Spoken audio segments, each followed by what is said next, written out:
I can't get over what they accomplished. I really couldn't get over it. I mean, the guys I met were just like me. To them, the whole thing was like a big joke.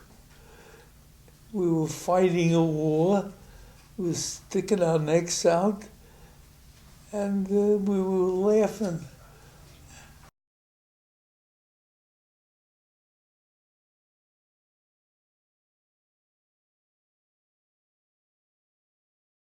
I remember I'm a staff sergeant, and the first sergeant comes in and says, "Gelb, the lieutenant colonel wants to see you."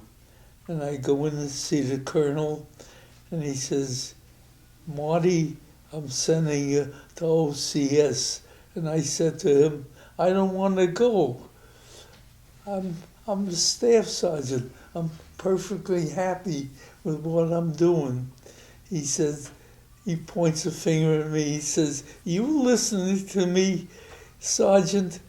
I'm telling you, you're going to OCS."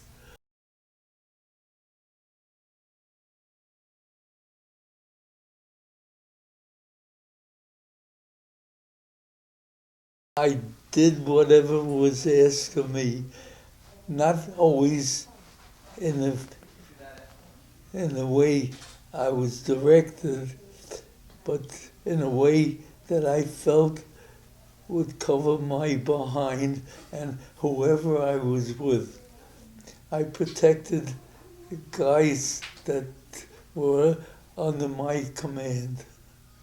I remember when we went into Heidelberg, which was a protected town, and when I went in there, I was asking the advanced troops, one of the officers, "Is it safe for me to go in with my team?" Because I was told it was safe. He said, "Yeah." He said, "If you consider the snipers." He said, I said, "Snipers?" So I turned around and I told all my guys, which were enlisted. I think I had 3 men, 2 sergeants and a corporal. I had them remove their ranks, and I removed my rank. I said, "If anybody's going to get shot, they're not going to know who they shot." And an officer comes over to me, and he asks the bunch of us who's in charge. And everybody looks at everybody. And I finally said, "I'm in charge." He said, "What's your rank?" I said, "I'm a lieutenant." He said, "Why aren't you wearing your rank?"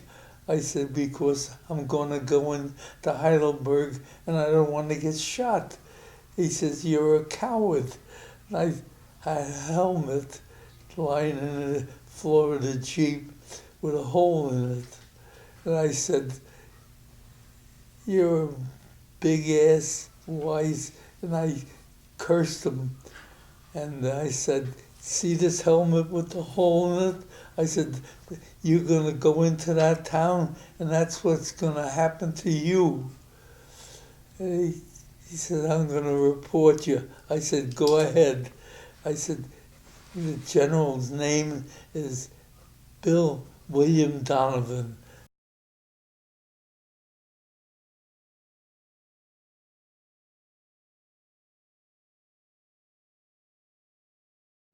I had friends and relatives that didn't make it. And I often say that the general public is missing the boat, because you take guys like, not me, but thousands of others that survived the initial shooting and survived. Nobody pays attention to them. They had to look forward to another day or weeks or months of fighting. And the guys who was lucky, the guys that didn't make it or the guys that made it? Who's actually the hero?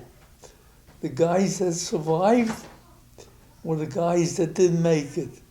The guys that didn't make it, if they had families, their wives and children, the government took care of them. What about the guys that made it? The government don't take care of them. Who's the hero? I think the VA and the government is missing the boat, because even today, you get some guy that's fighting a war that has nothing to do with us, and he gets medals and income, and his family gets taken care of, and people get together collections for him and his wife and his families. What about the guys that survived?